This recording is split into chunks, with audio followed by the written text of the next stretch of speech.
मराठी मग हिंदी. ठीक आहे, तुम्ही प्रश्न विचारा का मी बोलू?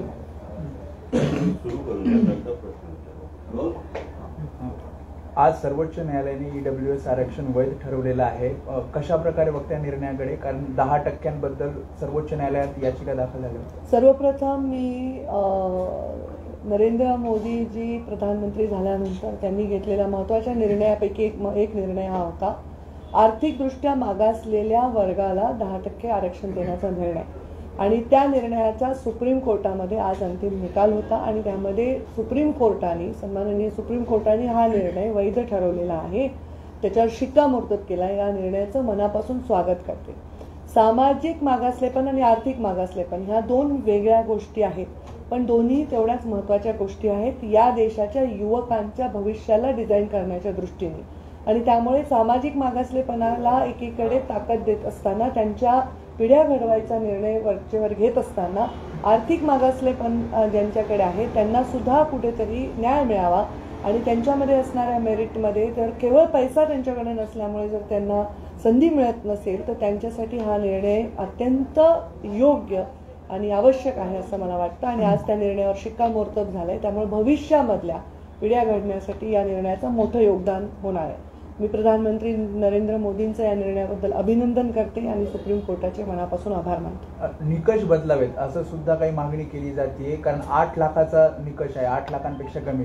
जर 8 लाख निकष असेल तर तो मग गरीब कसा, आर्थिक दुर्बल कसा? आपण जर आता महागाईचा निर्देशांक पाहिला, लोकांच्या फी स्ट्रक्चरचा थोडा अभ्यास केला, एखाद्या व्यक्तीला शिक्षण घेण्यासाठी त्याचा राहण्या खाण्यापासून लागणाऱ्या खर्चाचा सगळ्यांचा अभ्यास घेतला तर हे निकष काळानुरूप मला वाटत नाही की चुकीचे ठरतील. कारण जर सगळ्याच गोष्टीचं वाढत असेल तर जो निकष आर्थिक मागासलेपणासाठी आहे तो पण बदलणार. त्यामुळे तो निकष ठरवणारी एक टीम आहे, तो निकष ठरवणारे अभ्यास करून ठरवणारी एक टीम आहे. नक्कीच ती टीम त्याला योग्य पद्धतीने हाताळत असणार आहे आणि योग्य निर्णय देत असणार आहे, मला असं वाटतं. हिंदी में बताइए कि जो फैसला दिया है सुप्रीम कोर्ट ने उसको कैसे? प्रधानमंत्री नरेंद्र मोदी जी के अत्यंत महत्वपूर्ण निर्णयों में से एक निर्णय था, आर्थिक जो लोग पिछड़े हैं उनको 10% आरक्षण का निर्णय लिया गया था. आज सम्माननीय सुप्रीम कोर्ट ने इस निर्णय को वैध साबित किया है और इस निर्णय को कंटिन्यू करने का निर्णय लिया है. मैं सबसे पहले सुप्रीम कोर्ट के आभार व्यक्त करती हूँ और प्रधानमंत्री नरेंद्र मोदी का ये निर्णय का स्वागत करती हूँ और ये निर्णय स्वीकार होने के निर्णय पर आनंद व्यक्त करती हूँ. इससे जो पीढ़ियाँ हैं जो आर्थिक दृष्टि से पिछड़े हुए हैं, यहाँ समाज में दो पिछड़े वर्ग है, एक आर्थिक दृष्टि से पिछड़ा है, एक सामाजिक दृष्टि से पिछड़ा है. सामाजिक दृष्टि से पिछड़ा हुआ वर्ग को आरक्षण का ताकत जितनी ज़रूरी है उतनी ही आर्थिक दृष्टि से पिछड़े हुए वर्ग को भी ज़रूरी है.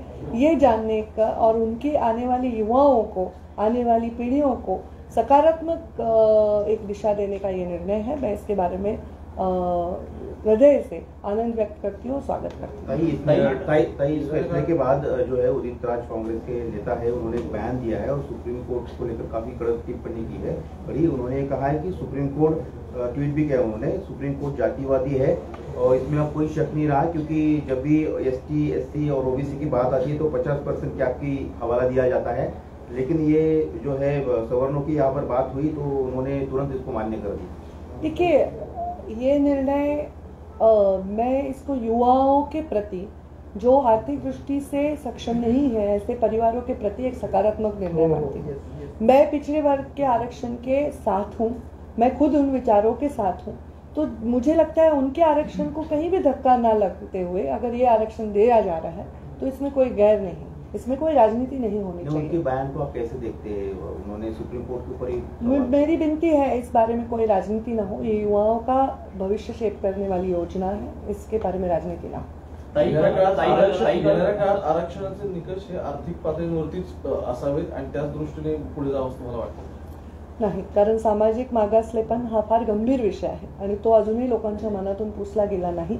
त्यामुळे सामाजिक मागासलेपण जोपर्यंत मनातून जात नाही, जातीपातीच्या भिंती जोपर्यंत माणसाच्या व्यवहारात, मनामध्ये, त्याच्या रोजच्या जीवनामध्ये पडत नाही, तोपर्यंत सामाजिक मागासलेपण ह्या एक लोकांच्या मनामधला विषय कायम राहील आणि त्यांना ताकद देण्यासाठी, सामाजिक मागासलेपण कायमचं सोडण्यासाठी त्या आरक्षणाला कंटिन्यू ठेवणं आवश्यक आहे असं मला वाटतं. काल भाजपची जागर यात्रा होती, त्यामध्ये पूनम महाजन असं म्हटलं की माझ्या वडिलांना कोणी मारलं हे मला माहिती आहे, मात्र त्यामागचं मास्टर माइंड सुद्धा मला माहिती आहे, आणि जेव्हा तुम्ही सत्तेत होतात तेव्हा तो का समोर आला नाही, असं त्यांनी थेट आरोप केला. मला त्यांचं काही स्टेटमेंट मी ऐकलं नाही, पण नक्कीच त्यांचं स्टेटमेंट कुठल्या तरी एका विशिष्ट स्टेटमेंटवर अवलंबून असेल आणि त्यांनी ते पूर्ण विचारार्थी मांडलं असेल. ताई, काही वेळापूर्वीच कृषी मंत्री जे आहेत राज्याचे अब्दुल सत्तार यांनी खासदार सुप्रिया सुळे यांना शिवी देणारे एक वक्तव्य केलेलं आहे. कशा प्रकारे बघताय का महिला खासदाराला राज्यामध्ये स्वतः कृषी मंत्री कशा प्रकारचं वक्तव्य केलं असेल? मी हे वक्तव्य पाहिलेलं नाही सन्माननीय मंत्री महोदयांचं, पण कोणत्याही पक्षाच्या कोणत्याही व्यक्तीने कोणत्याही महिलेविषयी आणि कोणत्याही इतर महिला काय पुरुषांविषयी सुद्धा आदरयुक्त पद्धतीने टीका केली पाहिजे असं माझं मत आहे. जर टीकाची पातळी घसरत असेल तर ते अयोग्य आहे. गुलाबराव पाटलांनी सुद्धा सुषमा अंधाऱ्यांबाबत तसंच वक्तव्य जाहीर केलेलं आहे, नक्की असा उल्लेख त्यांनी केलेला आहे. कुठेतरी पातळी राजकारणाची घसरते का, किंवा महिला राजकारणाची पातळी घसरू नये याची काळजी सर्वांनी घेणं आवश्यक आहे. एखादा व्यक्ती जे बोलतो त्या बोलण्याचं भांडवल न करणं हे सुद्धा आपली जबाबदारी आहे. त्यामुळे मला असं वाटतं की मी माझं जे मत मांडलंय ते मत कायम आहे. कोणी याचं भांडवली मीडियाने सुद्धा करू नये असं मला वाटतं.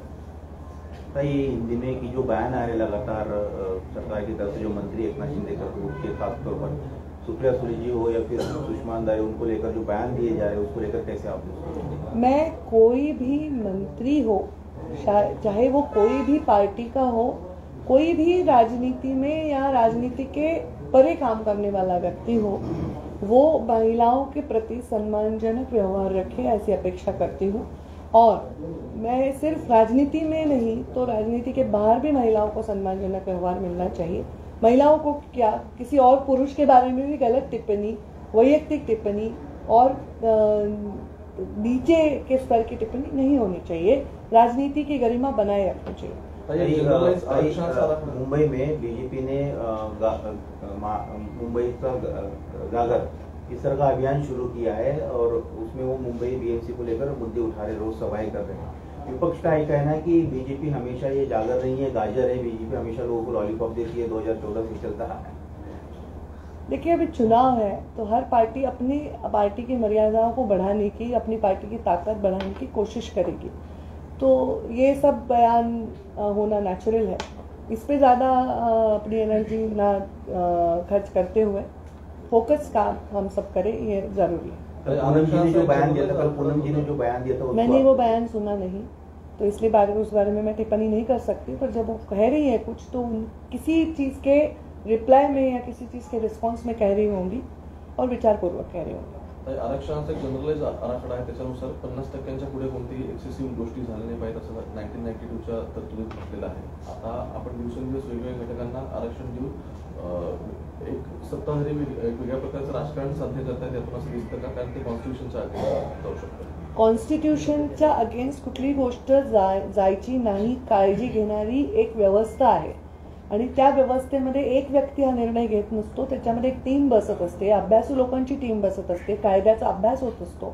आणि मला वाटतं की याच्यामध्ये सामाजिक आरक्षणाला धक्का न लावता जर होत असेल तर त्याचं काही स्वागत न करण्याचं कारण नाही.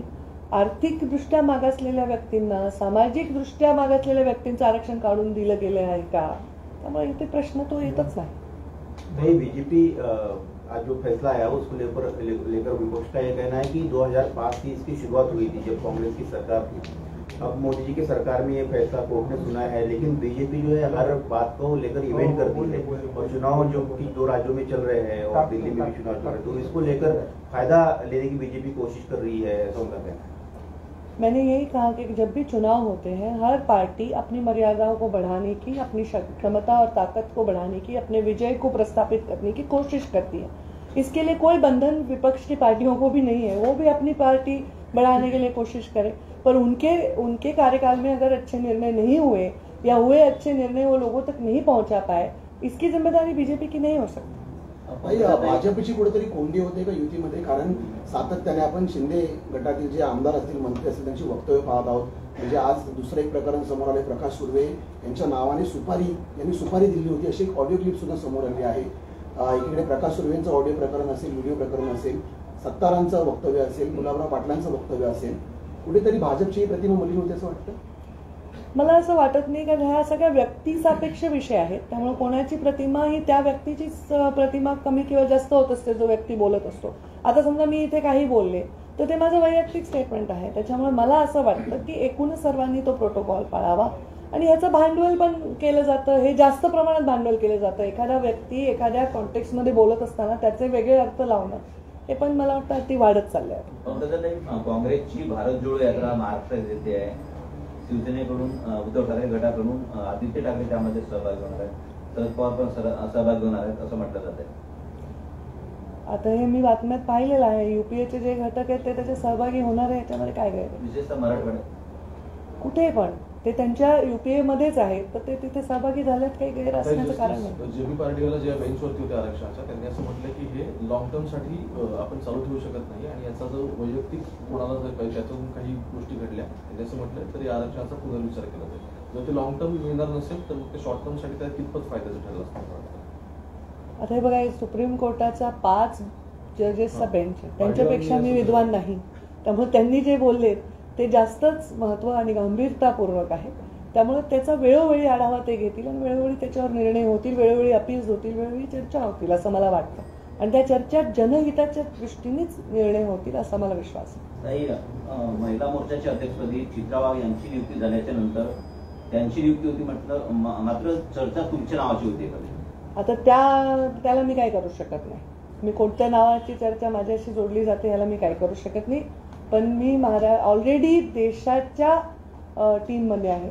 मी देशाच्या राष्ट्रीय अध्यक्षांच्या टीममध्ये आहे. मी एका मोठ्या संघटनातल्या सर्वात जुन्या असलेल्या आणि सगळ्यात ताकदवर असणाऱ्या प्रदेशाची सहप्रभारी आहे. त्यामुळे माझा त्या पदावर क्लेम असण्याचं काहीच कारण नव्हतं. त्यामुळे ही चर्चा चुकीची आहे, साफ चुकीची आहे.